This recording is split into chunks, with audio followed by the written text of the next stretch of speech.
There's a sound a heavy door makes when a man closes it in your face on purpose. It's not loud. That's the thing people get wrong about it. They think humiliation is loud. It isn't. It's that soft, final click of wood meeting frame, and then the quiet on your side of it, where you're left standing alone with the echo of 3 words. This gym isn't for you. That's how it started. A young man in plain dark clothes, nothing on him to say who he was, standing on the wrong side of a doorway in Los Angeles. And an older man, a respected man, a teacher with a school and a name and a lineage behind him, looking at the young man the way you'd look at something the wind blew up against your step. Not with hate. Worse than hate. With dismissal. The instructor didn't even raise his voice. He didn't have to. He had the door. He had the threshold. He had the right, in his own mind, to decide who crossed it and who didn't, and he'd already decided. This gym isn't for you. And the young man, he didn't push, didn't put a hand on the door, didn't argue, didn't plead, didn't list his credentials or raise his chin and announce who he was. He stood there. Just stood there in the quiet, in front of 15, maybe 20 people who'd stopped what they were doing to watch a stranger get turned away at the door. You could feel it on him, the witnesses said, not anger. Something stiller than anger. He took the 3 words the way a man takes a punch he saw coming and chose not to slip, because slipping it would have told everybody it landed. And then he asked one question. I'm not going to tell you what the question was. Not yet. We've got a long way to walk before you've earned it. And so did the instructor. Frankly, it took him the better part of a year to understand what that question had done to him. I'll get you there. I promise you that. But you have to understand the door first, and the man holding it, and the young man standing in front of it, because the question only means what it means if you understand all 3. Here's what I'll tell you now. The instructor said his 3 words. The young man asked his one question. And then, this is the part nobody in that room expected, the young man nodded, like he'd gotten exactly the answer he came for, and he turned around and walked away. Didn't look back. Left the instructor standing in his own doorway, in his own school, victorious, having won, having held the line, having kept the unworthy out. And the instructor went back inside feeling like a man who'd won. He hadn't. He'd just lost something, and it would take him a year to find out what. That's the story. That's the whole strange, quiet story I'm going to tell you tonight, about the day a closed door beat a man by opening for him. My name's Ray. Pull your chair in. We're going all the way to that question, and to the year after it, and to the day the door turned around. I'll be honest with you, the way I always am at the start, because if I'm not honest at the start, you've got no reason to trust me at the end. I've stood at a door like that, more than once. Younger man, a stranger's gym, a room full of people who already knew each other and didn't know me, and a man in the doorway sizing me up to decide if I was worth the floor space. And I want to tell you something that the movies will never tell you, that the highlight reels will never show you, because there's no footage of it, and there never could be. The hardest moment in any fighting life is not in the ring. It's at the door. The ring is easy, comparatively. By the time you're in the ring, you've been let in. Somebody's decided you belong. The terrible moment, The one that the body never forgets is the moment before, when you're still on the outside, and a man with the authority to admit you or refuse you is looking at you and making up his mind, and you can feel in your gut, in your throat, that he's leaning toward no. That's a particular kind of small a man can be made to feel. I know exactly what it does to the throat. I'm not telling you that as a theory. I'm telling you that as a scar. So when I came across this story, the young man, the door, the 3 words, the one question, it caught in me like a hook, and it wouldn't come loose.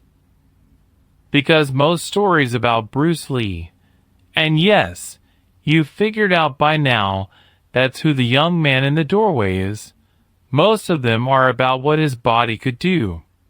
The speed, the strike, the thing nobody could block. And those stories are fine. They're good. I tell plenty of them. But this one isn't about his body at all. His body never got used. There was no fight. There was a door, and a man who closed it, and a question, and somehow that question did more damage, or maybe I should say did more work, than any punch he ever threw. That's why I can't let it go. Because it's the rare story that proves the thing I actually believe, all the way down, that the deepest fight a man ever wins, he wins without throwing a single strike. He wins it in the other man's mind, and he wins it so quietly that the other man walks away thinking he won, and only figures out the truth a long, long time later, alone, in his own school, with his own door, asking himself a question a stranger left him with. Let me take you back. Let me show you the man who held that door, because you can't understand why losing changed him until you understand how much he had to lose. The instructor. Let me give him to you straight, and let me give him to you with respect, because that matters. This is not a story where we make the older man a fool so the young man can look good. If I do that, I've cheated you, and I've cheated him, and the whole thing falls apart. The instructor was not a fool. He was, in his way, a serious man, and you'll see his seriousness was both the best thing in him and the cage he'd locked himself inside.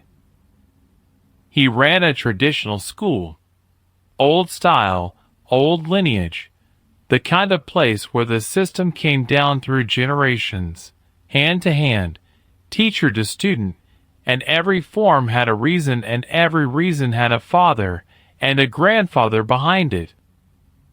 He hadn't invented his art. He'd inherited it, and that word matters more than any other word I'll say about him tonight. He inherited it, which means he didn't see himself as the owner of the thing. He saw himself as the guardian of it, a man holding something precious that was handed to him that he was sworn to protect and pass on unchanged, exactly as he received it. You see already where this is going, don't you? A guardian's whole identity is the protecting, the keeping out, the deciding who's worthy of the thing he guards. The door wasn't a side detail of who this man was. The door was the center of who he was. Every day of his life was a small act of guarding. Who gets in? Who learns? Who's serious enough, respectful enough, the right kind enough, to be trusted with what the grandfathers built. He'd turned men away before. Plenty of them. And every time he turned one away, he felt, genuinely, that he was doing his duty, keeping the precious thing pure, keeping the unworthy from diluting it. His school was respected. I want you to hear that too. The other teachers in the city, they knew his name, and they spoke it with weight. He'd produced good students, disciplined, technical correct. Everything in his school was correct. The stances were correct. The forms were correct. The way you bowed coming in and the way you bowed going out. Correct, correct, correct. And there's a real beauty in that. I won't pretend otherwise. A school where everything is correct is a kind of temple. You walk in, and the air itself feels ordered, feels safe, feels meant. But here's the shadow that lived inside all the correctness, and the instructor couldn't see it the way a man can't see the back of his own head. When correct becomes the highest value, when the most important thing about your art is that it's done right, the way it's always been done, unchanged, unquestioned, then a quiet thing happens to you over the years. You stop being able to tell the difference between correct and true, between the form and the function, between guarding the precious thing and embalming it. You become so devoted to keeping the art exactly as you received it that you forget the men who first built it weren't keeping anything. They were making it, breaking old rules, testing, failing, changing what didn't work. The grandfathers this instructor worshipped were, in their own time, exactly the kind of restless, questioning, rule-breaking men he now turned away at his door. He'd become the guardian of a thing that was built by people who'd have been refused entry to his school. That's the man. Hold him in your mind. Serious, respected, sincere, devoted, and walled inside his own devotion, mistaking the wall for the treasure. And one afternoon, into the street outside the walled and correct and respected school, walked a young man in plain dark clothes who didn't care about the wall at all. Now the young man. Bruce. I have to be careful how I draw him here, because the legend wants to make him already a god, already the man on the movie posters, already untouchable, walking up to that door knowing he could destroy everyone behind it. But that's not the man who stood at that door, and if I hand you the god, I rob you of the whole point. The young man at that door was young. He was good, better than the instructor would ever guess, but he wasn't yet the name the whole world would know. He was still in the part of his life where men looked at him and saw a slim kid in plain clothes and underestimated him, and he had to decide, over and over, every single day, what to do with being underestimated. And here's the thing that made him different, the thing this whole story turns on. Bruce had already, by this point in his life, started to build the idea that would eventually break every traditional school in the world, not with his fists, but with a thought. The thought was simple, and it was heresy, that no style, no lineage, no system handed down unchanged from grandfather to grandson had a monopoly on the truth of a fight, that the forms could become prisons, that a man should take what works from anywhere, from everywhere, discard what doesn't, and refuse to be loyal to a style when his only real loyalty should be to what's true. You understand what that makes him, standing at the instructor's door? He's not just a stranger who wants to train. He's the living, breathing opposite of everything the instructor has built his life on. The instructor is the guardian of the unchanged thing. Bruce is the man who believes nothing should stay unchanged. The instructor's whole identity is the wall. Bruce's whole philosophy is that walls are the enemy of truth. These two men were always going to collide. The only question was how. And most men, in Bruce's position, would have collided the obvious way, would have walked up to that door, gotten refused, and answered the refusal with force, proved themselves with the body, knocked the wall down, made the instructor eat the dismissal.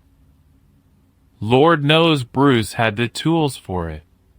And the legend, the lazy version of the legend, wants the slim kid to demolish the arrogant master and walk it over the wreckage. That would have been satisfying. That would have gotten views, if you'll forgive me dragging the present into it. But that's not what he did. And the reason he didn't is the reason this story is worth your evening instead of 90 seconds. Bruce understood, young as he was, something it takes most men a lifetime to learn, and some men never learn at all. He understood that if you knock the wall down with force, you've proven the wall was right. You've shown the guardian that the outside world is exactly the violent, disrespectful, dangerous threat he always believed it to be. You've justified the door. The instructor would have nursed his beating like a martyr, told the story for years as proof that he should have guarded the door harder. Force doesn't open a closed mind. Force seals it. It hands a closed man the one thing he needs to stay closed forever, a reason. So Bruce didn't bring force to that door. He brought something the instructor had no defense against at all, because the instructor had spent 30 years building defenses against fists and none, not one, against the thing that was actually coming for him. He brought a question. Let me set the day for you, the way the ones who were there set it for the ones who told me. It was an ordinary afternoon. That's almost always how these days are. The days that turn out to matter announce themselves as nothing at all. The school's front was open to the street, the way they often were then, doors propped, the sounds of training drifting out, the count, the stamp of feet on the floor, the snap of cloth. Inside, students worked their forms in rows. Correct. Always correct. And the instructor moved among them the way he did every day, watching, adjusting a wrist here, a stance there, the unquestioned center of his small, ordered, walled world. And out in the street, a young man stopped. The witnesses who saw him said there was nothing dramatic in it. He didn't stride up like a challenger. He didn't square his shoulders. He stopped the way a man stops when something has caught his genuine interest, and he stood for a moment in the open doorway and watched. Watched the rows of students. Watched the forms. Watched the way only another fighter can watch, seeing past the correctness to the thing underneath, seeing what was alive in it, and what was only repetition, what would work, and what was beautiful embalming. And one of the students noticed him, then another. And the noticing spread the way it does, a ripple of turned heads, until the count faltered and the stamping feet went uneven, and the instructor felt the attention of his own room slide off of him and toward the doorway, toward the slim stranger in plain dark clothes standing in his light. That's a particular thing for a man like the instructor, to feel the room's attention leave him. In his world, the guardian's world, the correct world, attention belonged to him by right. He was the center. And here was a stranger, doing nothing, threatening nothing, who had simply by standing in a doorway and watching pulled the gaze of the whole room off the master and onto himself. Before a single word was spoken, the instructor had already, in some animal part of him that ran below his thoughts, felt the challenge. Not a challenge of fists. A challenge of gravity. Who does this room orbit around? And for about 4 seconds, it had stopped orbiting around him. He crossed the floor toward the door. The witnesses said he crossed it fast, faster than the situation called for, fast the way a man moves when he wants to shut something down before it grows. He came to the threshold, to his own doorway, his own line, the line he'd appointed himself guardian of, and he stopped in it, filled it, put his body in the gap between the ordered world behind him and the slim, uninvited stranger in front of him. And he looked the young man over, top to bottom, the plain clothes, the lean frame, the youth, the absence of any badge or letter or lineage to say I belong, I'm one of the worthy ones. And the instructor performed the calculation he'd performed 100 times at that same threshold, and arrived at the answer he arrived at 100 times before. Not worthy, not serious, not the right kind, not for here. He didn't know, how could he know, that the slim stranger in plain clothes was about to ask him the one question his 100 previous calculations had never had to survive. He just saw a kid in a doorway, taking up his light, pulling his room's attention, and he opened his mouth to put the world back in its correct order. 3 words. We're almost to them. And then the one question that turned them inside out. But you need to hear how it happened, the exact shape of those few seconds, because the whole year that followed was folded up inside them like a letter inside an envelope. So let me slow it all the way down, the way I do, and take you into the doorway itself. That's where we'll go next. Let me take you into the doorway now, all the way in, because everything that mattered happened in about 20 seconds, and 20 seconds is enough time to change 2 men's lives if the 20 seconds are the right ones. The instructor stood in his threshold. The young man stood in the street. Between them, that invisible line, the line the instructor had spent a career deciding who could cross. And the instructor looked at the young man one more time, that last top-to-bottom sweep, and then he said it, not loud. I keep telling you that, and I'll keep telling you that, because the not loud is the whole point. He said it almost gently, almost kindly, even the way a man speaks when he's so certain of his ground that he doesn't need any heat behind the words. This gym isn't for you. And then, because cruelty wears its best clothes when it thinks it's being reasonable, he added a little more. The witnesses remembered the little more, because the little more is where the man revealed himself. He gestured, just slightly, at the young man's plain clothes, at his lean frame, and he said something to the effect of, "This is a serious school. Traditional. We train men who are committed to the way.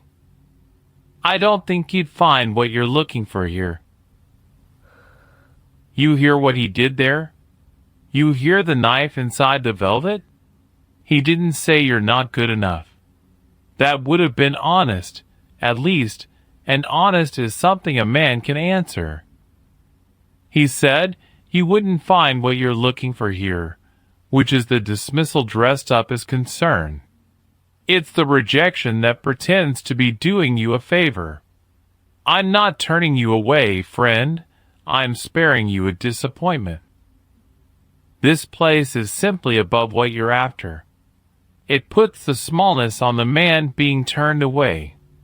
You are too small for this room, and isn't it generous of me to tell you before you embarrass yourself?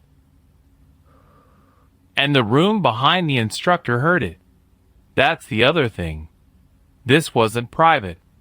20 people, students who loved and feared their teacher, heard their teacher tell a stranger in the doorway that he wasn't the right kind of man for this room.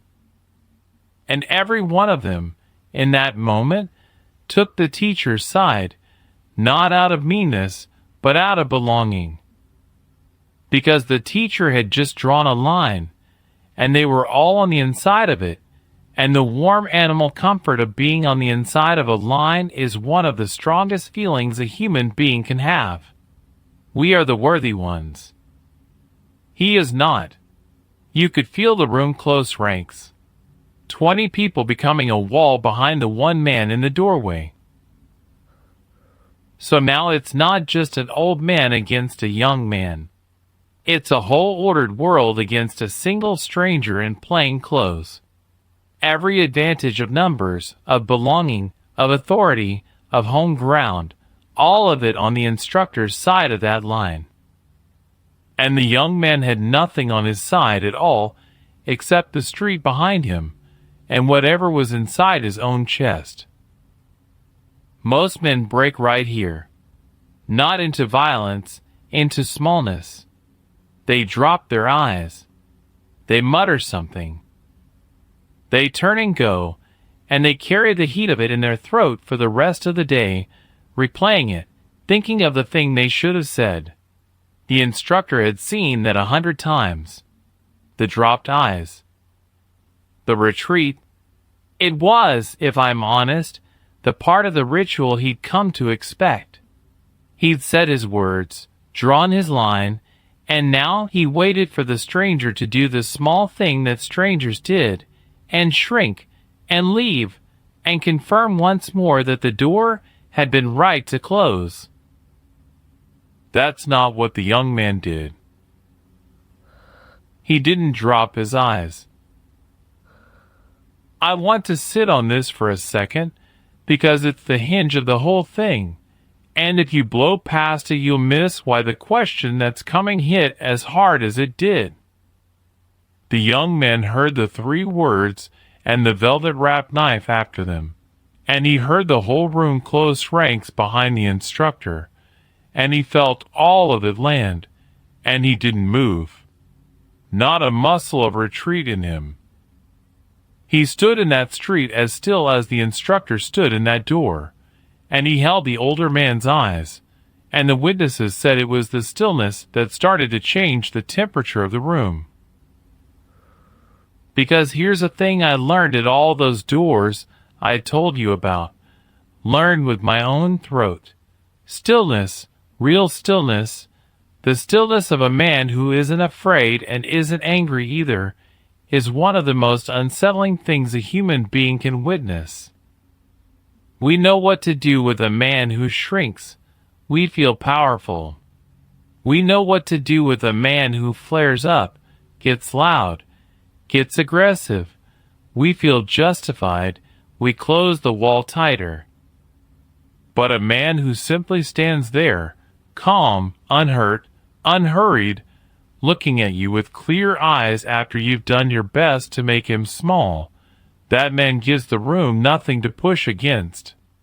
And a room that has nothing to push against starts, very quietly, to lose its certainty. This is the thing Bruce understood that almost nobody understands.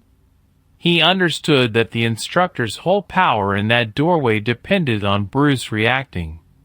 If Bruce shrank, the door won. If Bruce attacked, the door won, proved itself necessary.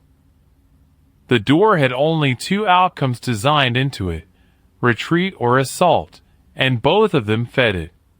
So Bruce did the third thing. The thing the door had no setting for. He stayed calm, whole, unmoved. And in staying, he quietly handed the discomfort back. The witnesses felt it shift. Said you could feel it the way you feel weather change before the sky does anything. The students who'd closed ranks behind their teacher, who'd felt that warm certainty of being on the right side of the line, some of them started, without knowing they were doing it, to feel the first thin draft of doubt. Because their teacher had performed the ritual, said the words, drawn the line, and the stranger hadn't shrunk. And in not shrinking, the stranger was, without saying anything, asking the room a silent question. Is that all? Is that the whole of your power? 3 words and a doorway? What happens if I simply don't agree to be small? And the instructor felt it most of all. Of course he did. He was the one in the doorway, the one whose certainty was the load-bearing wall of the entire moment. He expected the dropped eyes. He'd gotten clear, calm, unbroken eyes looking right back into his. And for the first time in 100 turnings away, the man in the doorway felt a flicker of something he had no name for and no defense against. Not fear of being hit. Something stranger. The feeling of having thrown his hardest punch and watched it pass through empty air. Because the 3 words were his punch. This gym isn't for you.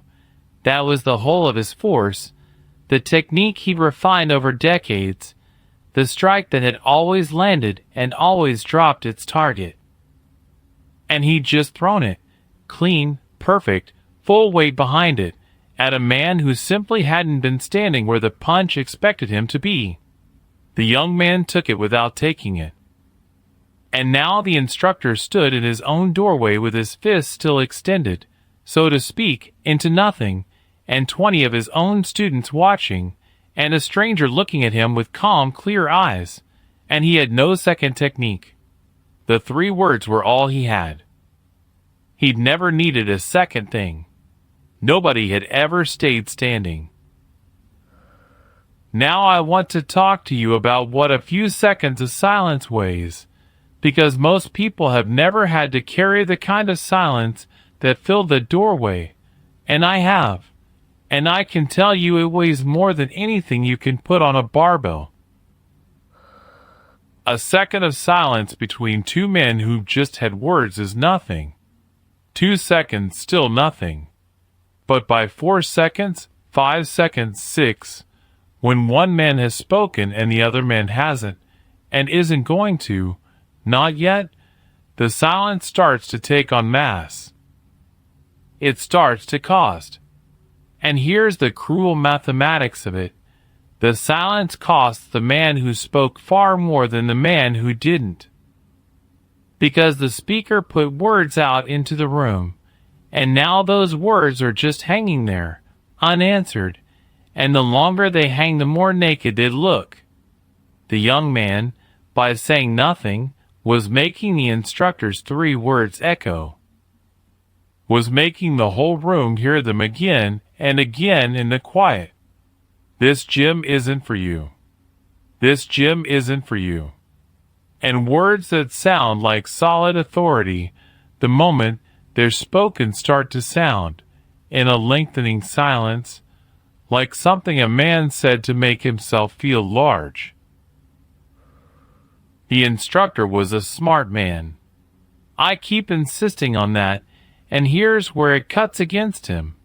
Because a stupid man wouldn't have noticed. A stupid man would have just felt vaguely uneasy and barked something else and slammed the door. But the instructor was perceptive. It was part of his seriousness, and so he was perceptive enough to feel his own 3 words turning strange in the air, to feel the room's certainty thinning, to feel, in some place below his pride, that the slim stranger had just, without lifting a finger, taken something away from him in front of everyone he taught. And that's the danger point. Because a perceptive man who feels himself losing ground will reach for more force. That's the reflex. You said 3 words, and they didn't land, so you reach for sharper ones. You escalate. The instructor, the witnesses said, drew a breath to say something further, something harder, something to slam the door for good and redraw the line in a place the stranger couldn't stand on. You could see him gather it. The room could feel it coming. Whatever certainty he'd lost, he was about to try to win back the only way he knew, by pressing down harder on the man in front of him. And that, right there, in the half second before the instructor could load and fire his harder words. That is the exact moment the young man chose to speak. His timing was not an accident. I want you to understand that. Bruce didn't speak when he was spoken to, didn't fill the first uncomfortable silence the way most of us rush to. He let the silence build. He let the 3 words hang and rot in the air. He let the instructor feel the ground soften. He waited until the precise moment the older man was reaching for more force, and he spoke into the reach before the force could land, so that the instructor's harder words died half-formed in his chest, never spoken, because something else had just entered the room and changed what kind of room it was. He didn't speak loud? Of course he didn't. By now you know this man doesn't do loud. He spoke quietly, evenly, almost, and this is the part that undid the instructor, almost warmly. Without a trace of the heat the instructor had been bracing for. No challenge in the voice. No wound in it. No anger, no plea. Just a clear, calm, genuinely curious question, asked the way you'd ask a man a real thing you actually wanted to know the answer to. And the question went into the instructor like water goes into dry ground. Silent. Total. Leaving no part of him untouched. And the instructor stood in his doorway and felt the question spread through him, and he did not have an answer. Not a real one. He had a reflex of an answer, the kind of answer the wall gives, but he could feel even as it formed that it wasn't true, and he could feel that the young man would know it wasn't true, and that the room would know. I'm going to make you wait a little longer for the words of the question itself, and I know that's hard, and I want to tell you why I'm doing it. It's not just to keep you in your chair, though I'll admit I'm not above that. It's because if I just blurt the question at you now, cold, you'll hear it and you'll think that's it? That's the whole thing? The way you'd look at a key lying on a table and think it's nothing. A key is nothing on a table. A key is everything in the right lock. I have to finish building you the lock before I hand you the key, or you'll throw the key away. So let me build the last of the lock. Let me tell you what a question does that a fist cannot, because this is the deep machinery of the whole story, and once you see it you'll never unsee it, and it'll change how you handle the closed doors in your own life, and you've got them. Everybody's got them. A fist comes from outside. That's its nature. A fist is a force that arrives from another man's body into yours, and because it comes from outside, you can defend against it. You can block it, slip it, absorb it, or, and this is what the instructor's whole life had trained him and his students to do, you can use it to justify yourself. A man attacks you, and the attack proves you were right to have your guard up. Outside force, however hard, confirms the wall. It tells the walled man, see, I was right, the world is dangerous, good thing I built defenses. You cannot open a closed man with force from outside, because every force from outside just gets converted into more reason to stay closed. I told you this already at the door, but now you see the mechanism. Outside force feeds the wall. Always. A question is different. A real question, the right question, asked the right way, at the right moment, doesn't come from outside. It can't be blocked, because it doesn't arrive as force. It arrives as a door of its own. It slips past the guard entirely, because the guard is built for force and a question isn't force. And once it's inside, it does the one thing the walled man has no defense against. It makes him answer it himself. The damage a question does is not done by the asker. It's done by the listener, in the privacy of his own mind, when he reaches for the answer and finds he doesn't have one, or worse, finds an answer he doesn't like, an answer that's been hiding in him all along, an answer the question has just dragged up into the light where he can no longer pretend not to see it. That's the secret. The instructor could have defended against a fist all day. He'd built his whole life for it.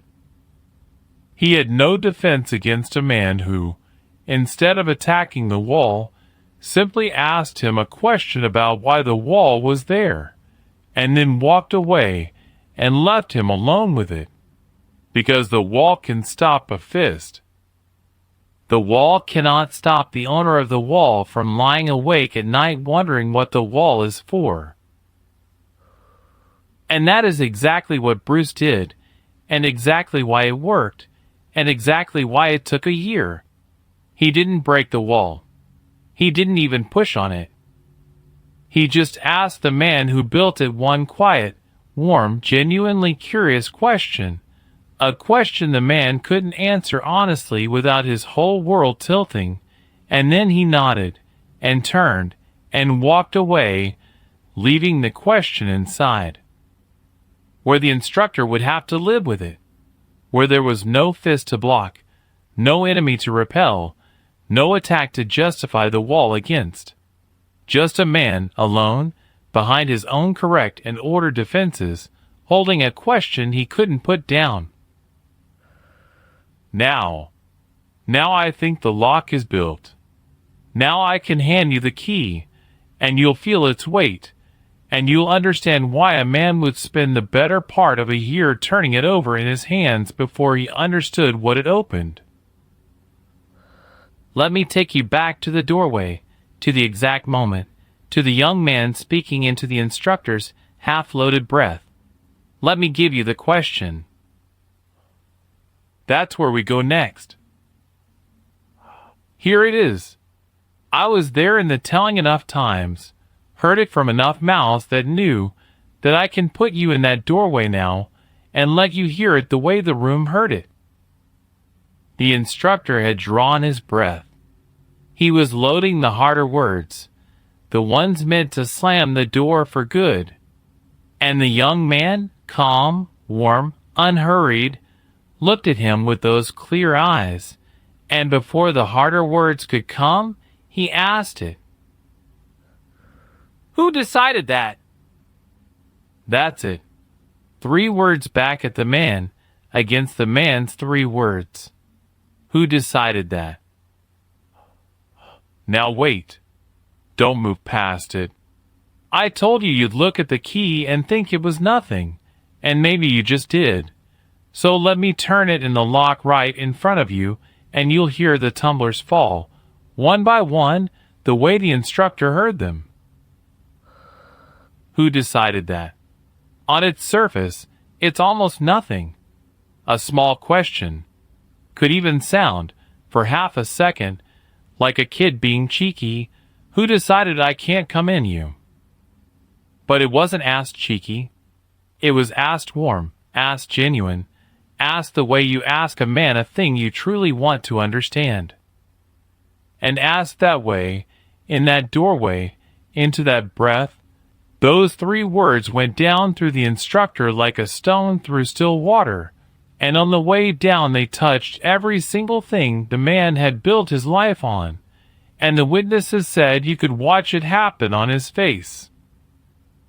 Because hear what the question actually opens. This gym isn't for you, the instructor had said. A statement. A verdict.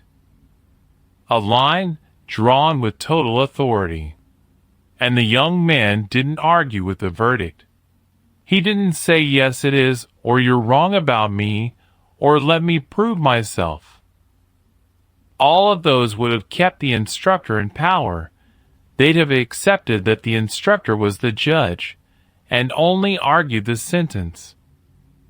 Instead, the young man went underneath the verdict, underneath the line, all the way down to the floor the line was drawn on, and he asked the one thing the instructor had never, in all his years of guarding that door, asked himself. Who decided that? Who decided this gym is for some men and not others? Who decided that a man in plain clothes is less serious than a man with the right look? Who decided that you, standing in this doorway, are the one who gets to weigh a stranger's worth in 4 seconds and find him wanting? Was it you? And if it was you, then it's just your opinion, isn't it, dressed up as a law? And if it wasn't you, if you're only repeating a line somebody handed you, your teacher, his teacher, the grandfathers, then have you ever once asked whether they were right? Or have you just been guarding their door your whole life without ever checking what's behind it? You see it now. You see how 3 small words unfolded inside the man into 1,000. Who decided that is the question that pulls the floor out from under every wall ever built? Because every wall, every door, every line that keeps people out rests on an answer to that question, and the terrible secret of most walls is that nobody ever actually answered it.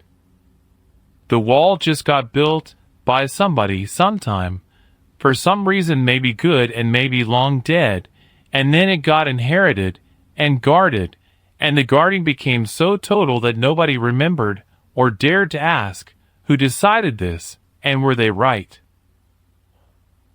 The young man asked the instructor to produce the authority behind his own door. And the instructor, in that half second, reached for it, reached for the bedrock under his certainty, the way you'd reach for a handrail you'd grabbed 10,000 times, and his hand closed on nothing. I was standing, in the telling, right where I could see his face. So let me give it to you. Let me put you eye to eye with a serious man in the half second his certainty fails, because I've seen that exact look on men in rings and men at bars and men in mirrors, and it is one of the most human things there is. First, nothing. A blankness. The question goes in, and for an instant the instructor's face is simply empty, the way a man's face goes empty in the gap between getting hit and feeling it. His mouth was already shaped for the harder words he'd been about to say, and those words just dissolved. He couldn't say them anymore. You can't slam a door harder to answer who decided that. The harder words had assumed the line was real. The question had just quietly asked whether the line was real at all, and the harder words had nothing left to stand on. Then, and the witnesses all marked this, the ones who told me, every one of them caught the same thing. His eyes moved. Just slightly. They went, for the briefest flick, off the young man. Off the stranger in front of him and somewhere down and to the side, the way a man's eyes go when the question he's been asked isn't out there in front of him anymore, but suddenly inside, and he's looking for the answer in himself and not finding it. That little break of eye contact, that's the whole story in a single movement of the eyes.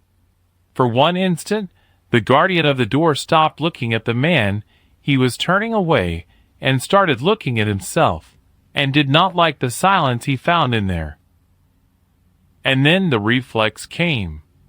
I told you it would. The wall always reaches for a reflex answer, and the instructor's reflex was the oldest one in the book, the one every keeper of every door reaches for: tradition. He gathered himself, got his eyes back up, and he said, the witnesses agreed on the shape of it, something like, this is how it has always been done. This is the way. The fallback of every man who's never asked who decided. It has always been this way. As if the age of a wall were the same as the rightness of it. As if a thing being old proved a thing being true. And here's the moment I'd freeze for you, if I could freeze any moment in this whole story. Because the young man, hearing this is how it's always been done, did not pounce. Did not say that's not a reason, though it isn't, and we both know it isn't. He didn't win the argument. He didn't need to win the argument. He just looked at the instructor, still calm, still warm, with maybe, the witnesses said maybe, the faintest gentleness in it now, almost something like kindness, which was somehow worse for the instructor than any scorn could have been. And he let "this is how it's always been done" hang in the air for exactly one beat. One beat. Long enough for the instructor to hear his own answer land in the silent room. Long enough for the instructor to hear how thin it sounded. It has always been this way. In the quiet, with 20 students listening, against a question like who decided that, it sounded, even to the man who'd said it, like exactly what it was. Not a reason. An excuse wearing a reason's clothes. The young man heard it, let him hear it, and gave no rebuttal at all. Because the most devastating thing you can do to a weak answer is not argue with it. It's let the man who gave it sit in the sound of it. And then the young man did the thing that sealed it. The thing the instructor would turn over and over for a year. He nodded. Just a small nod. Not a sarcastic nod. Not a triumphant one. The witnesses were clear on this, and it's the most important detail in the whole exchange. So let me make sure you've got it exactly right. He nodded the way a man nods when he's gotten the answer he came for. A satisfied nod. An understanding nod. As if to say, "Ah, I see. That's the answer. It's always been this way, and no one ever decided, and no one ever asked. Thank you. That tells me everything I needed to know." And that nod, God, that nod did more than any words could have. Because a nod like that doesn't say you're wrong.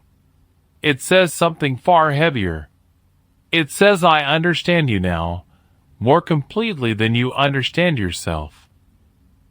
It tells the instructor, I asked you to show me the foundation under your door, and you showed me there isn't one, only habit, only inheritance, only it has always been this way, and that's a complete answer. That's all the answer I needed, and now I know exactly what this place is, and exactly what you are. The nod was a verdict. The young man, turned away at the door, had somehow ended up being the one to deliver the judgment. Quietly, with a small movement of the head. I see you now. And then he turned around. No drama in the turn. He didn't spin on his heel, didn't throw a parting line over his shoulder, didn't give the room a last look. He simply turned, the way you turn from a thing you've finished looking at, and he walked back into the street, into the ordinary afternoon, in his plain dark clothes, and he didn't look back. Not once. The witnesses watched him go, and said the not looking back was its own kind of force, somehow. A man who looks back is still tied to the thing behind him, still wants something from it, still hopes. A man who doesn't look back has closed the matter. The young man had closed it. He'd come, he'd watched, he'd been refused, he'd asked his one question, he'd received his answer, he'd understood completely, and now he was done, and walking, and the door behind him had become, to him, a thing of no further interest at all. You understand what that did to the instructor?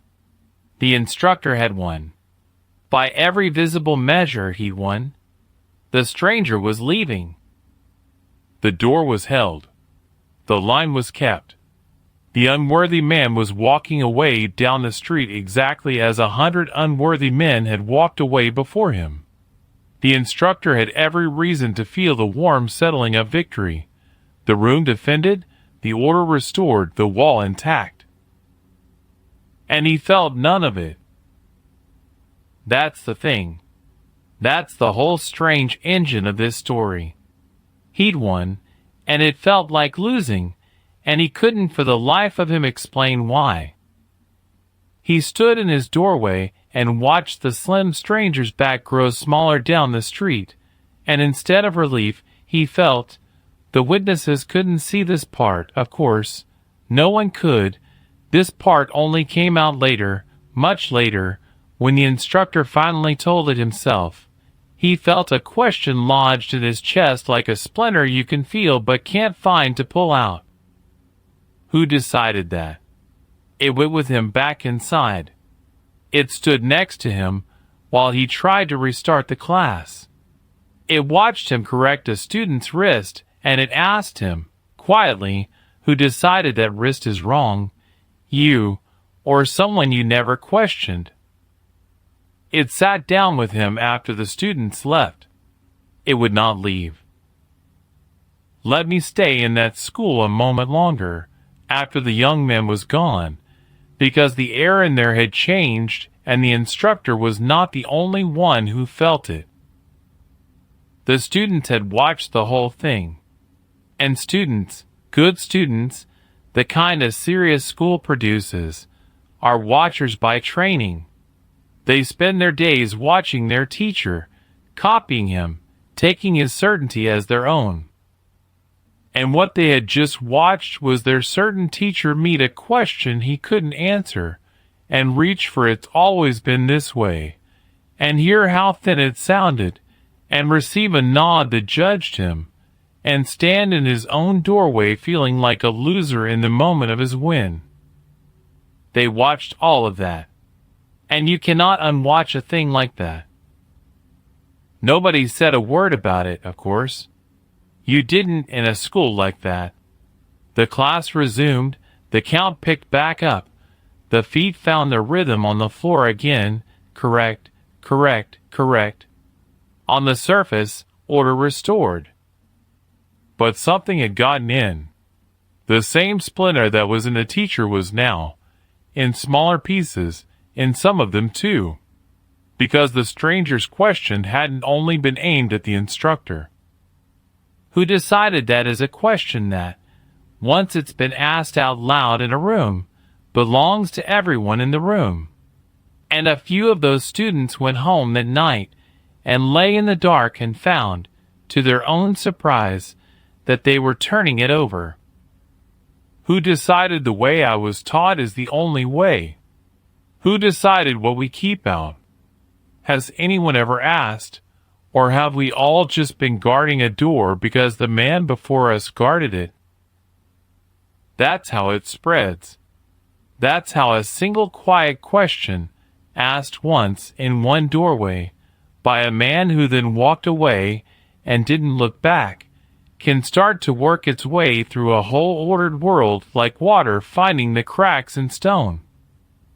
Slowly, invisibly, the stone looks exactly the same, and then one wedge of the water freezes and expands, and the stone splits along lines you never knew were there. The instructor didn't split that day. I want to be fair to the man and to the truth, he didn't have some collapse, didn't run down the street after the stranger, didn't tear down his own door. He finished the class. He bowed his students out, correct as always. He went about his life. The school stayed open, stayed respected, stayed correct. For days, for weeks, on the outside, nothing changed at all. But the question stayed lodged. And here's the thing about a question like that, lodged in a serious man. A frivolous man could shrug it off, but a serious man can't, because his seriousness is exactly the thing that won't let him leave a real question unanswered. His seriousness, which had been the wall, became the thing that wouldn't let him rest behind the wall. The very devotion that made him guard the door so faithfully was now the devotion that forced him, night after night, to keep turning the splinter, because a serious man cannot live forever with a question he suspects he's been afraid to ask. So the instructor began, without telling anyone, without admitting it even to himself at first, to ask it, quietly, in the privacy where all real change starts. Who decided that? He started, just a little, to look at his own door from the outside. And that looking, that small, secret, terrible looking, is what set the whole next year in motion. The year that would end with the door turned around. The year that would end the way I promised you it would, with the instructor no longer standing in any doorway turning men away, but out in the city himself, searching for the slim man in plain clothes who'd asked him a question and walked off and never looked back. Why he went searching, what the year did to him, what he finally understood, and what it cost him to understand it, and what happened when the two men met again. That's where we go next. A year is a long time to carry a splinter. Let me walk you through how it worked on him, because the way a wall comes down from the inside is slower and stranger and more honest than any way it comes down from the outside, and it's worth your patience. The first week, the instructor told himself nothing had happened. A cheeky kid in plain clothes had been turned away, had said something clever, had left. Happens. He had a school to run. And he ran it. Correct. But the question had a way of showing up when he wasn't braced for it. He'd be teaching a form he'd done 10,000 times, a form he could do in his sleep, and he'd be correcting a student, moving the boy's elbow 2 inches to where the form said it should be, and a small voice, his own voice now, not the stranger's anymore, would say, "Who decided that elbow goes there?"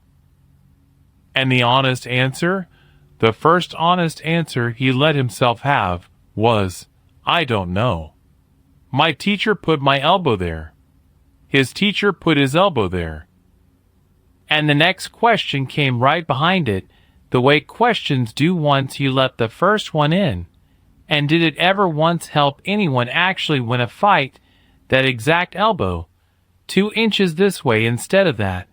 Or is it just where the elbow has always gone? He didn't know. That was the crack. Not that the answer was bad, that he didn't have one.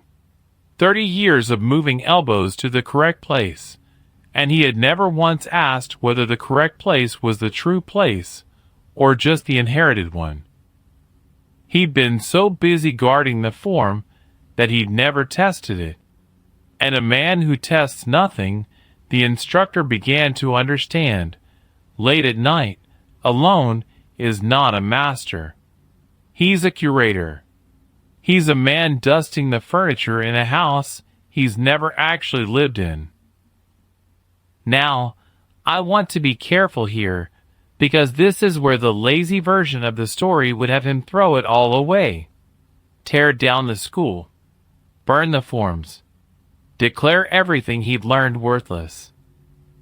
That's not what happened, and it's not what should happen, and Bruce himself would have told you it's not the point. The question wasn't your art is garbage. The question was who decided, and have you checked? Those are completely different things.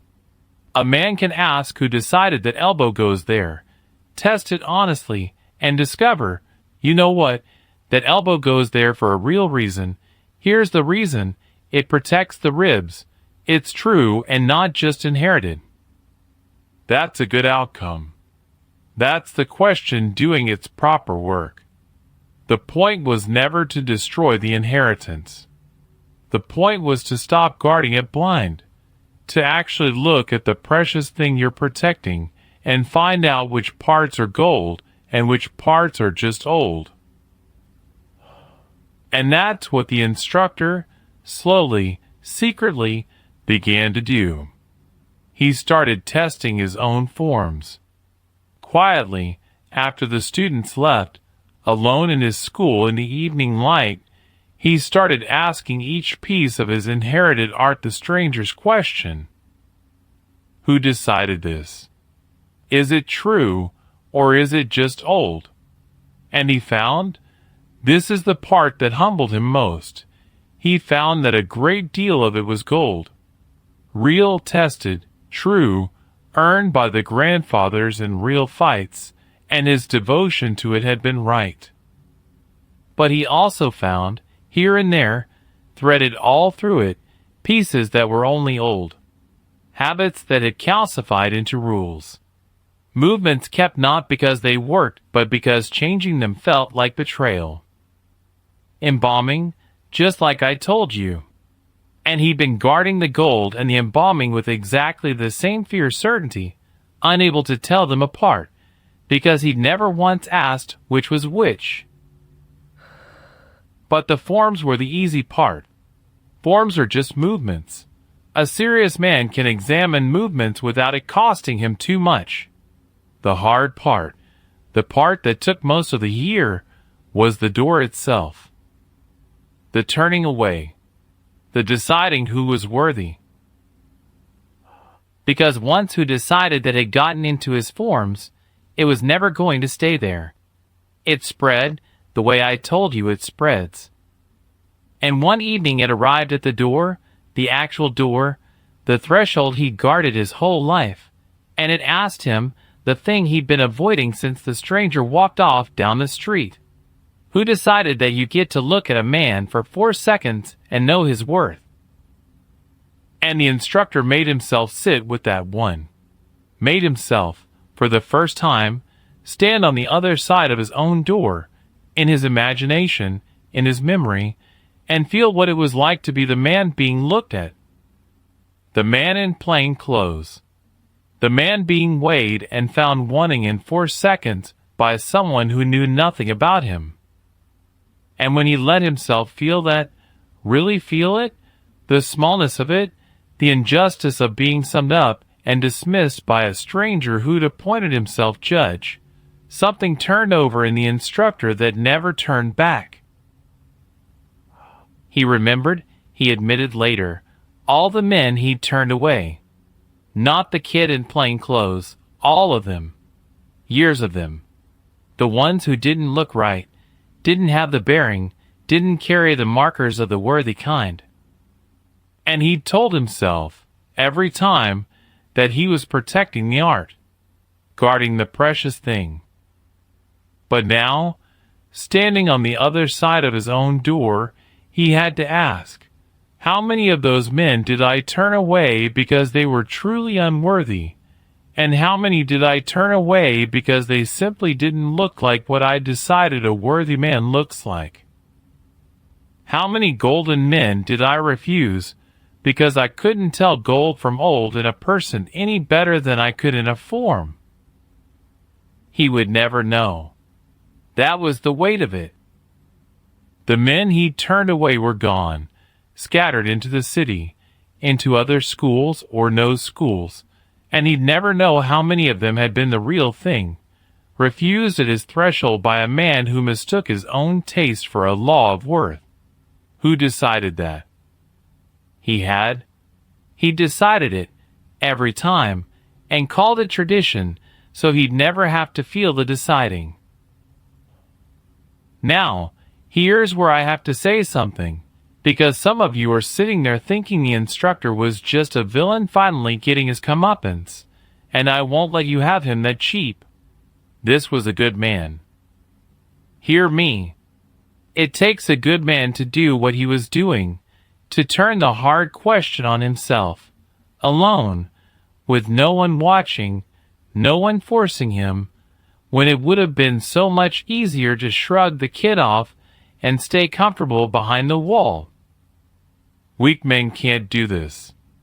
Weak men feel the splinter and spend their whole lives finding ways not to look at it. They get louder, prouder, more rigid. They guard the door harder precisely to drown out the question. The instructor did the opposite. He let the question in and let it cost him. That's not weakness. I told you a long time ago, the loud one is the one who's afraid. The instructor was getting quiet, and a man getting quiet, in my experience, is a man getting strong. The changes, when they came, were small, and they were quiet, and almost nobody noticed them from outside. That's how real change looks. Not a thunderclap. A slow change of weather. The students noticed first, though they couldn't have told you what they were noticing. The corrections got different. Where the instructor used to move a boy's elbow to the correct place and move on, now sometimes he'd move it, and pause, and ask the boy, "Does that feel right to you? Does it feel strong?" And the boys didn't know what to do with that at first. Nobody had ever asked them whether the form felt true. The form was the form, you did it. You didn't feel about it. But slowly they learned that their teacher meant it. That he actually wanted to know. That something in the room had opened, just slightly, and there was air coming in where before there'd been only the closed correctness. And the door. The door changed most of all, though it was the last to change, and the change was the hardest. The instructor started, not all at once. He was still himself, still serious, still a guardian at heart. He started looking longer. When a stranger came to the threshold now, he didn't run the 4-second calculation and deliver the verdict. He caught himself starting to, every time, the old reflex firing, and then he'd hear the question, who decided that, and he'd stop, and he'd actually look at the man. Talk to him. Ask him why he'd come. Find out, before deciding, whether there was gold in him that didn't happen to come in the expected wrapping. He still turned some away. I want you to hear that too, because this isn't a fairy tale where the door flies open for everyone. Some men who came to that threshold genuinely weren't there for the right reasons, and the instructor, now seeing more clearly, could tell better than before, because he was finally looking at the man instead of the wrapping. But the ones he turned away now, he turned away for true reasons that he could name, reasons he'd tested, not for the wrapping, not for you don't look like the worthy kind. And the difference between those two kinds of turning away is the difference between a guardian and a gatekeeper, and the instructor had spent a year crossing from one to the other. But none of it, not the forms, not the corrections, not the longer looking at the door, none of it settled the splinter, because the splinter wasn't really about his forms, or his students, or his door. It never had been. The splinter was a debt. The instructor had received something that afternoon in his doorway, the most valuable thing anyone had given him in 30 years, a question that had remade his whole understanding of his art and himself, and he had received it from a man he'd insulted, a man he'd looked up and down and dismissed and turned away. A man who'd given him a gift and gotten a closed door in return, and then walked off and never looked back. And a serious man cannot live with a debt like that unpaid. That's the engine that finally drove him out of his school and into the streets. Not guilt, exactly. Something cleaner than guilt. The simple, unbearable knowledge that the most important teacher of his life was a stranger he'd turned away at his own door, and that he had never said thank you, and never acknowledged what he'd been given, and that, until he did, he could not call himself an honest man. So the instructor went looking. And here, the witness's account thins out, and what I have is mostly what the instructor himself told, much later, to the people who eventually told me. So I'll give it to you the way it came, and where I'm filling the gaps with what a man like that would have done, I'll tell you that's what I'm doing. He didn't even know the young man's name. Think about that. He'd been given the gift of his life by a man whose name he'd never bothered to ask, because you don't ask the name of someone you're turning away. A name would make him a person, and the whole point of the 4-second verdict is to keep the man at the door from becoming a person. So the instructor went out into Los Angeles with nothing but a description. A slim young man, plain dark clothes, calm, the kind of eyes that don't drop, and a way of asking a question that goes through you like water through dry ground. He asked at other schools.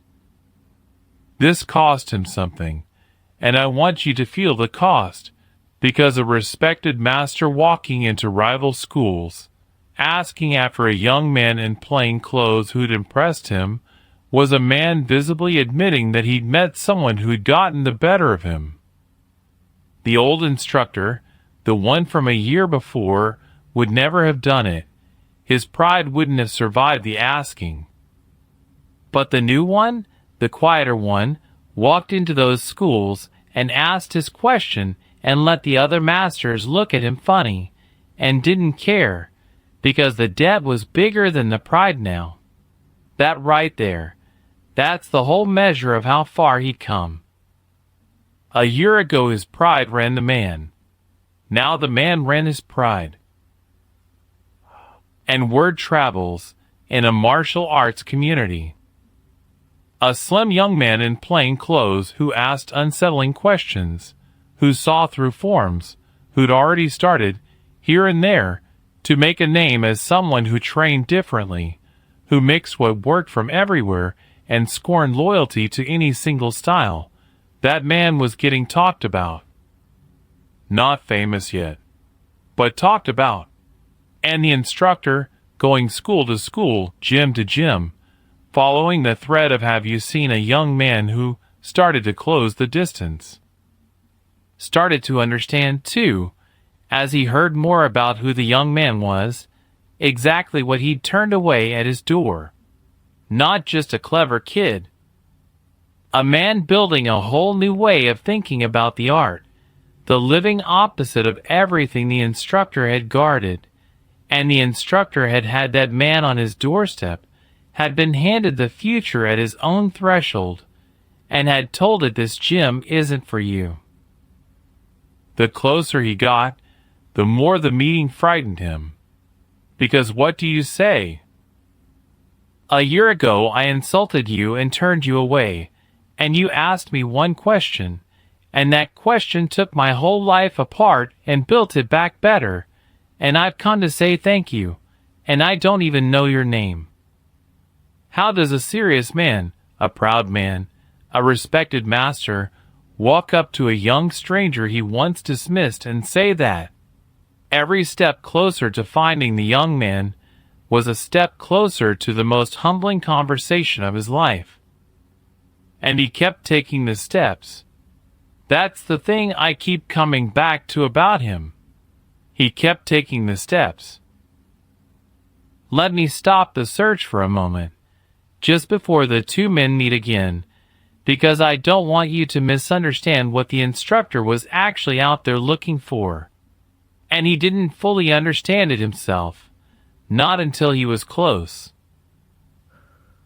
He thought he was looking for the young man, to say thank you, to pay the debt, and that was real. But underneath, it was something he could only see once he was almost there, and it's the thing that makes this whole story land for me, so let me say it plain. He wasn't really searching for the young man. He was searching for the door, the open one. His whole life, he'd stood on the inside of a closed door deciding who got in. And the young man's question had shown him there was another way to stand at a door entirely, open, curious, asking who's there, and what's true in them instead of what's wrong with them, and how fast can I be sure? The instructor had spent a year learning to stand at his own door the new way, and now he needed, to stand in front of the man who taught him that, and be received the way he was now learning to receive others. He wanted to walk up to the young man and not be turned away, to be looked at longer than 4 seconds, to be seen for what was true in him and not dismissed for the wrapping. You understand the symmetry? A year before, the young man stood at the instructor's door and was refused. Now the instructor was about to stand, in effect, at the young man's door, come to him, uninvited, hat in hand, and everything in the instructor was braced, terrified, that he'd be looked up and down and dismissed in 4 seconds the exact way he'd once dismissed the young man. That he'd get his own 3 words thrown back at him. This isn't for you. And he knew this was the part that had taught him the most. He knew he deserved it. He'd handed those words out like they cost nothing. Now he was walking toward the possibility of receiving them and finding out what they actually cost. That's the door turned around, not the young man coming back to the instructor's threshold. The instructor going to the young man's and discovering, in his own chest, exactly what it feels like to stand on the outside hoping a door will open, the feeling he'd inflicted on God knows how many men over the years without ever once feeling it himself. The question hadn't just changed his mind. It had walked him all the way around to the other side of his own door and made him stand there and wait and hope. That's a kind of justice no fist could ever deliver. The young man never had to lift a hand. He just asked a question, and the question spent a year walking a proud man around to the far side of his own threshold. And then, in a gym across the city, on an ordinary afternoon, the instructor found him. The young man was training, and the instructor stood in the doorway. In the doorway, you hear the symmetry, the man who'd owned a doorway now standing uncertain in someone else's, and waited to be noticed. And the young man looked up, and saw, across the room, an older man he'd met exactly once, a year ago, for about 20 seconds, in a doorway, who told him this gym isn't for you. What happened when those 2 men finally faced each other again? What the young man did, what the instructor said, whether the door opened or closed. The young man looked up across the room, and he saw the old instructor standing in the doorway, and the witnesses to this day, there were a few, said the first thing that crossed the young man's face was simply recognition. Not surprise, not anger, not triumph. Recognition. I know you. The man from the door. A year on, in a different room, with the positions of the 2 men quietly, completely reversed. Because look at the picture now. A year ago, the instructor inside, owning the threshold, the young man outside, refused. Now, the young man inside, at home in this gym, in the middle of his own training, surrounded by his own world, and the instructor in the doorway, uninvited, uncertain, an older man come without warning into a younger man's space, not knowing if he'd be welcome. The doorway had turned all the way around, and the young man, looking up, saw it turn. He understood, in the single second of recognition, exactly what it had cost the older man to be standing where he was standing. And here's the moment, bro. Here's the whole thing. Because the young man had every right, in that second, to do to the instructor what the instructor had done to him. The symmetry was perfect. The door was reversed. The power had flipped. He could have looked the old man up and down, the way he'd been looked up and down, and delivered the verdict. This gym isn't for you. 3 words. Paid back with interest, in front of witnesses, just as complete. Most men would have. Most men, handed that perfect reversal, that clean shot, would have taken it, and felt entitled to it, and called it fair. The young man set down what he was holding, and he crossed the room toward the instructor. Not fast. Not slow. He crossed his own gym toward the man who had refused him a year before, and the room went quiet the way that earlier room had gone quiet, everyone feeling that something was happening even if they didn't know what. And the old instructor stood in the doorway and waited to find out which man the young one was going to be, the one who'd take the perfect revenge, or some other one.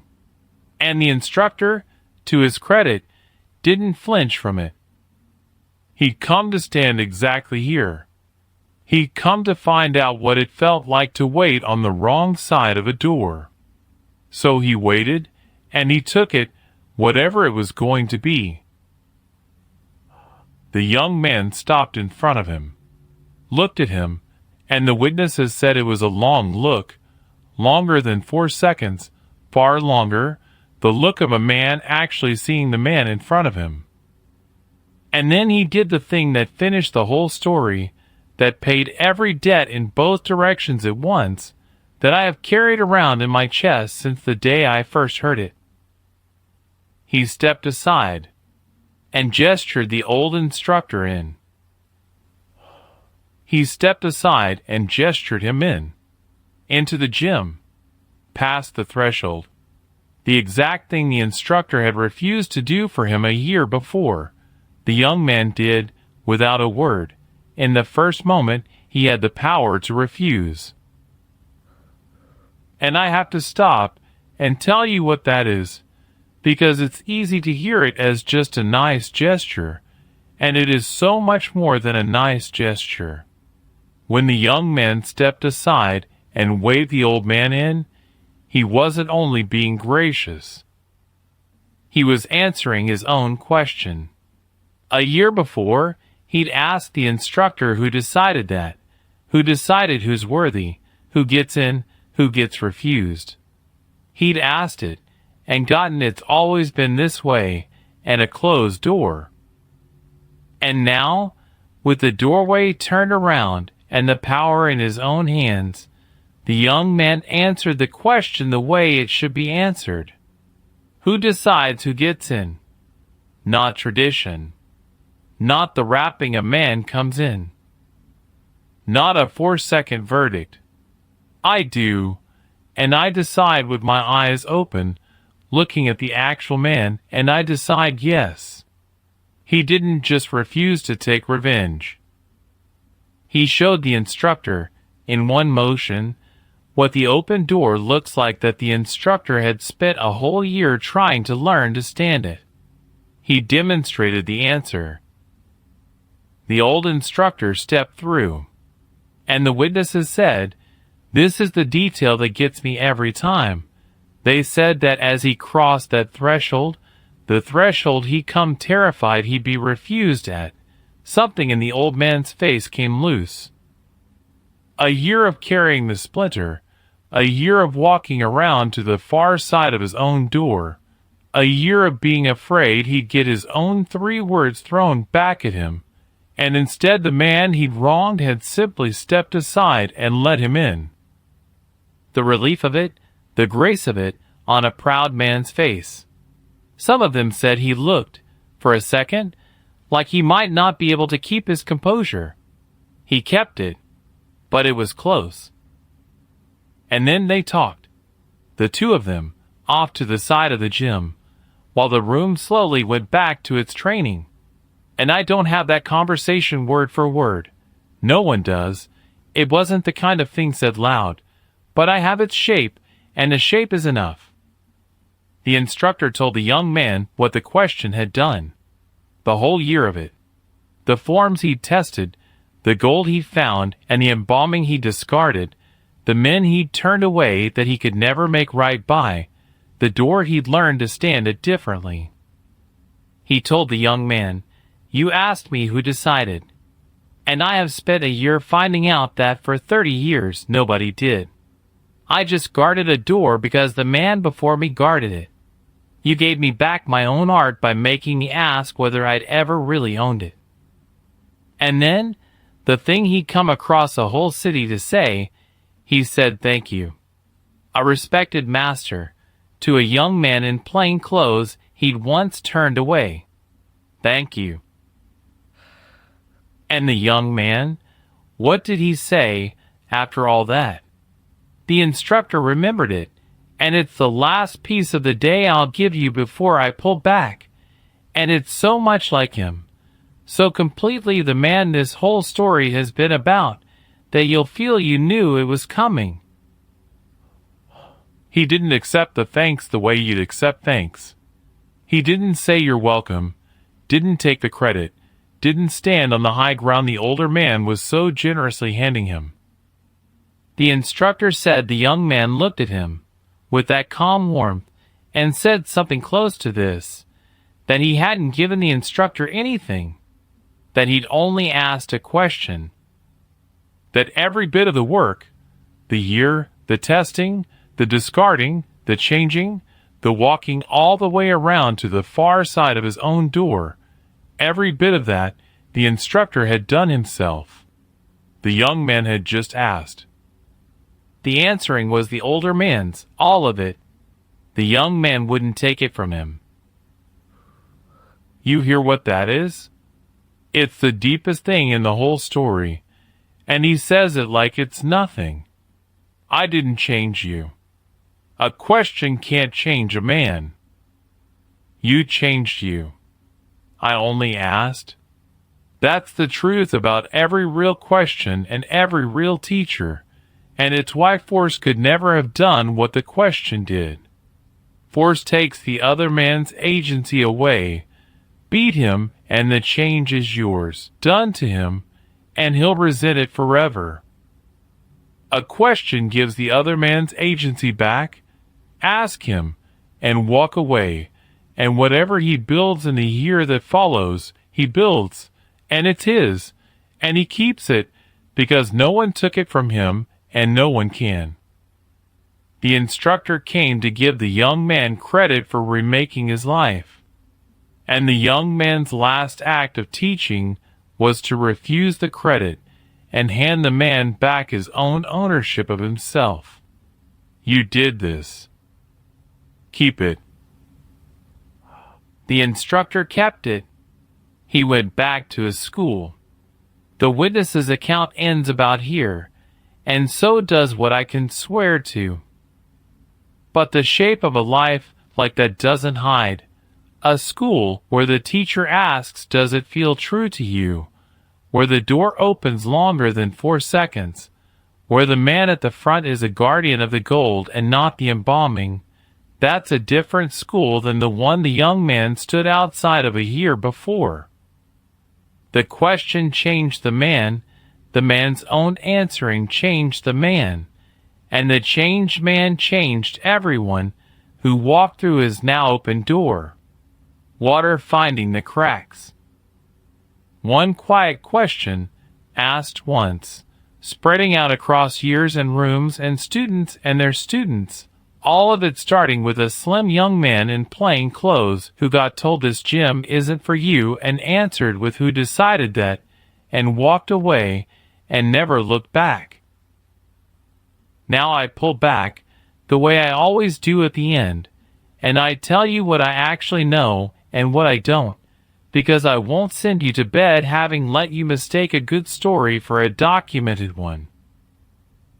How much of this is exact? I'll be straight. The bones are real and the bones matter. A young Bruce Lee, in his Los Angeles years, met traditional masters who dismissed him, who saw a slim man in plain clothes and an unorthodox philosophy, and decided he wasn't the right kind. That's real. Bruce's whole life and his whole art, Jeet Kune Do. The way of no way. Take what is useful, discard what is not, be loyal to truth and not to style. That is the documented, central, defining truth of the man. The collision between what Bruce believed and what the traditional schools guarded, that collision is the realest thing about his early years. That's not legend. That's the engine of his entire life's work. The specific door, the exact 3 words, the exact question who decided that, the year of searching, the gym, the stepping aside, that's the territory where a told story shapes itself in the telling, where the truth of the meaning gets carried in details that may have sharpened and rounded over many mouths and many years. I've told it to you the way it's carried, because the way it's carried holds something true even where the transcript might not. Take the bones as history. Take the dialogue as the shape the truth took to survive. And do not, I'll say this plain, do not go repeat the exact quotes to someone as documented fact, because they aren't. And a man who can't tell the gold from the embalming in his own stories has learned nothing from this one. But here's what is true, all the way down, the part I'd stake my name on. It is true that the deepest fight a man ever wins, he can win without throwing a single strike. It is true that 4 seals a closed mind, and a question can open it. It is true that the most dangerous thing you can hand a proud man is not a beating but a question he can't answer and can't put down.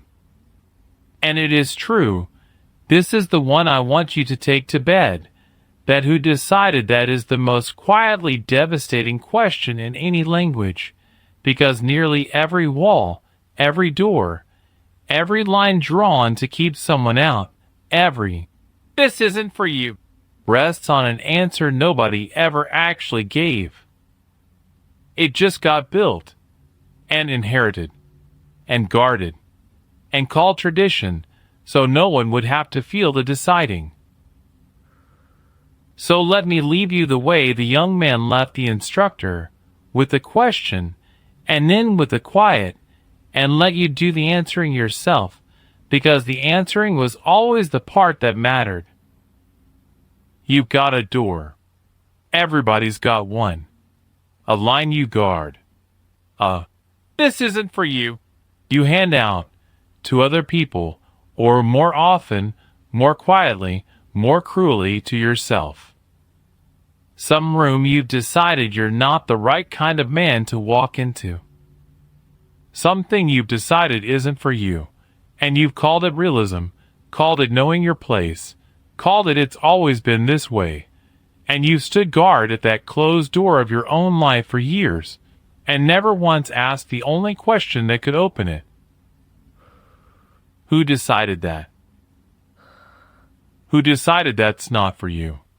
Who decided you're not the right kind? Was it you? Then it's just an opinion you've been guarding like a law. Was it someone else? Someone long gone? Someone whose verdict you inherited and never tested? Then you've been holding a door shut your whole life on the strength of a decision he never even made. And here's the thing the instructor learned across a whole hard year, the thing I'll hand you for free. You don't have to throw a single punch to open it. You don't have to break anything down. You just have to ask, honestly, who decided that, and then be serious enough, brave enough, to actually sit with the answer when it turns out to be nobody, ever really. The young man got told this gym isn't for you. He asked 3 words back. And a year later the man who'd closed the door crossed a whole city to open it himself, and to say thank you. and to learn that he'd done all the changing on his own. No fight, no fist, a question and the quiet, and a man left alone to answer it. That's the whole story, bro. That's why I couldn't let it go. Now go find your closed door, the one you've been guarding. And before you turn away from it one more time, ask it who decided. My name's Ray. The chair's always here. Pull it back in tomorrow.